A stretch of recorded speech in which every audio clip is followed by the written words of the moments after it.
কুরবানি করতেছেন, করিম মিয়ার নামে কুরবানি করেন, বলে কি বলে না বলেন? আব্দুল করিমের নামে কুরবানি করেন, বলেন তো আব্দুল করিমের নামে কুরবানি করা যাবে? কুরবানি করতে হবে কার নামে?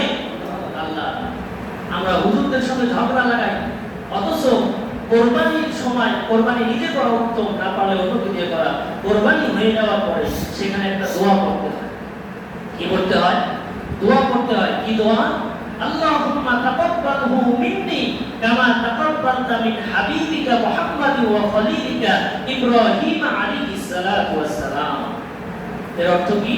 এর অর্থ হচ্ছে, আল্লাহুম্মা, হে আল্লাহ, আপনি আমার কুরবানিকে কবুল করেন যেমনি ভাবে কবুল করেছিলেন আপনার হাবিব মুহাম্মদ সাল্লাল্লাহু আলাইহি সাল্লাম, বলেন সাল্লাল্লাহু আলাইহি সাল্লাম, এবং আপনার খলিল ইব্রাহিমের কুরবানি যেমনি কবুল করেছিলেন, আমার পক্ষ থেকে আমার কুরবানি ওইভাবে কবুল করেন। জোরে বলেন সুবহানাল্লাহ।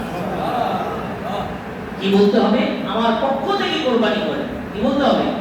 আমার পক্ষ থেকে, কারো নামে কুরবানি করা যাবে না। এমনকি আপনার নবীর নামেও কুরবানি করলে কুরবানি হবে না। এখানে বলতে হবে বিসমিল্লাহি আল্লাহু আকবার। এরপরে কুরবানির যে দোয়া আছে, কুরবানির